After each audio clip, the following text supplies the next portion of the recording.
जय गुरुदेव। एक बार परम पूज्य स्वामी जी महाराज ने सत्संग सुनाते हुए कहा, भजन जो करते हैं उन्हें तकलीफें परेशान नहीं करती। कर्म हल्के होने लगते हैं, कटने लगते हैं, इसलिए भजन पर बराबर जोर दिया जाता है। पहले भजन, फिर बाद में दुनिया के काम। यह नियम बना लेंगे तो धीरे धीरे दुखों से छुटकारा मिलने लगेगा। संत सद्गुरु को इंसान समझना बड़ी भूल है। उनसे और उस मालिक सत्पुरुष में कोई अंतर नहीं। वह प्रत्येक के साथ बैठे हुए हैं और सब कुछ देखते रहते हैं। अगर वह कुछ बोल दें, सच्चाई कह दें, तो तुम भाग जाओगे और कहोगे कि मेरी बेइज्जती हो गई। भ्रम का निवारण सत्संग में ही होगा। तुम्हें भजन का रास्ता मिला है, करोगे तो पाओगे और नहीं करोगे तो नहीं पाओगे। जो लोग करते हैं उन्हें अनुभव हो रहा है, जो सामने बैठे हैं उन्हें समझ में आ रही है, लेकिन जो ऊपर बैठे हैं वे नहीं समझ सकते। इस शरीर से तुमने मिट्टी इकट्ठा किया, वह धन तुम्हारी जीवात्मा का नहीं। उस मिट्टी से काम ले लो। यह शरीर भी तो मिट्टी है। शरीर से जो कुछ भी कमा कर जमा किया वह भी मिट्टी है। जाने लगोगे तो यह शरीर छूट जाएगा। जो सामान इकट्ठा किया वह कैसे जाएगा। तुमने पीछे भी कितने परिवार बसाए, कितने सामान इकट्ठा किए। आगे जहाँ जाओगे वहाँ परिवार बनाओ। ना यह काम आया ना वह काम आएगा। भजन करके जो धन आत्मा का जमा करोगे वह सदा सर्वदा तुम्हारे साथ रहेगा, जीवात्मा की रक्षा करेगा। हमारी बात मान लो, समझ जाओ। जब तक शरीर है ध्यान भजन सुमिरन कर लो। महात्मा तुम्हारी भलाई के लिए आवाज लगाते हैं। उधर अंदर की तरफ मन को लगाओ, तभी काम बनेगा। बस मन की घेरा घारी है। मन भागे तो रोको, मन भागे तो रोको। रोक लो उसको किसी तरह से। हमारी बात मान लो, जैसे भी हो सके रोको। बिना मन के रोके परमार्थ में एक कदम भी नहीं चल सकते। तुम्हारा मन जो कच्चा होता है, विचलित हो जाता है, लगे रहना चाहिए।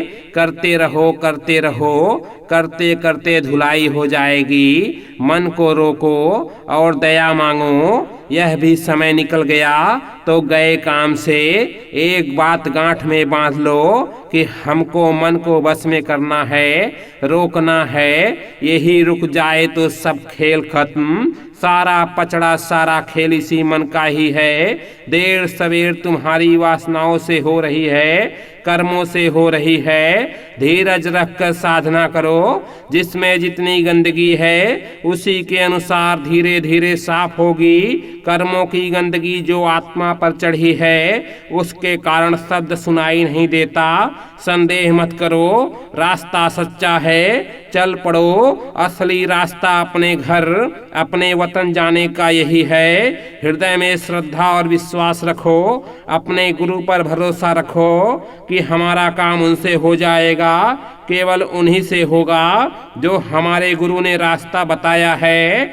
गुरु ने कहा था कि होगा हो जाएगा। जब उन पर कृपा करते हो तो हम पर भी हो जाएगी। वह तो मालिक की मेहर का वेग चलता है। जैसे तुम बैठोगे सट से खींच लेगा। महात्मा समझते हैं कि शब्द की करो कमाई दम दम, मन को रोक कर रखो। यही है अभ्यास। भजन इसी को कहते हैं। घाट पर से मन यदि भाग गया तो सूरत अकेली कुछ नहीं कर सकती। यह बात एकदम याद रखो। मन तुम्हारा रुके ना रुके, पूरा समय देना घाट पर। जब समय दोगे तो दया जरूर होगी। सूरज जीवात्मा को इस संसार में माया छाया के भंवर जाल में मन ने फंसाया और मन ही साथ देकर निकाल लेगा। मन क्यों भाग जाता है? मन का लगाव वहाँ है। अपना लगाव वासनाओं से, इच्छाओं कामनाओं से कम करो। आशा वासा उसी कामनाओं की है, इसलिए भजन नहीं बनता। इधर का ध्यान हटाकर उधर लगा दो, इतने में ही काम बनता है। अन्न को बर्बाद मत करो। अन्न देवता है, कई स्थानों पर सूखा पड़ा है। लोग दाने दाने को तरस रहे हैं। भंडारे में रोटी खाओ मगर बर्बाद मत करो। घर में रहो, वहाँ भी इस बात का ख्याल रखो। जब अन्न नहीं मिलेगा तो नाली में पड़ी हुई रोटी को भी उठाकर तुम खा लोगे। कलयुग में उस परमात्मा को पाने का मार्ग बड़ा सरल है। उसे पाने के लिए बस केवल बेचैनी होनी चाहिए। जब आत्मा में बेचैनी होगी तो वह परमात्मा अवश्य मिल जाएगा। जो देखा देखी संतों के निकट रहकर होती है वह सर्वदा कच्ची होती है। देखा देखी भक्ति वहीं तक रहती है जब तक संत सतगुरु कुछ कहते नहीं। जिस दिन गुरु ने ताड़ा उसी दिन से सतगुरु का साथ छोड़ देता है। साधन तो दूर रहा, जो पूजा संसारी प्रथम में करता था वह भी छोड़ देता है। मन इतना अभक्त और मोटा हो जाता है कि गुरु का कोई बोल वचन अच्छा नहीं लगता। वह तो देखा देखी प्रेम, वह देखा देखी सेवा करता था और गुरु दरबार में हाजिरी देता था। अब सब इस प्रकार हो गया कि जैसे इसने कभी संतों का साथ किया ही नहीं और सत्संग सुना ही नहीं। ऐसे अभक्त से सदा होशियार रहना। अपने सत्संग में अच्छे अच्छे साधक हैं जो चुपचाप अपनी साधना में लगे हुए हैं। तुम उनको नहीं जान सकते हो और अगर जान पाओगे तो उनका रहना मुश्किल कर दोगे। इसलिए महात्मा अपने साधकों को बड़ा छिपा कर रखते हैं। तुम सत्संग में लगे रहो, यह भी साधन है।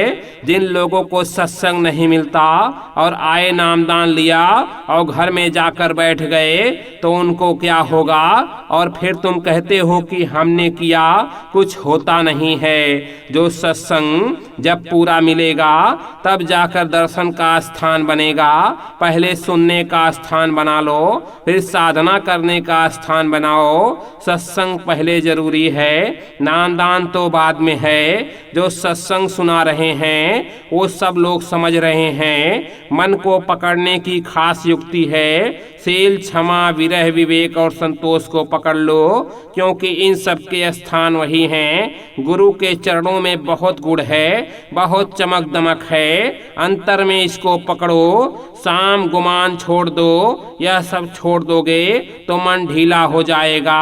पकड़े रहोगे तो अकड़ा रहेगा। जो लोग पहले आए वो तो पहले वाले जाने, पर जब हम आए तो हमको सत्संग में यही सुनाया गया कि जो गुरु कहें वही करो। किताबों में भी यही लिखा है।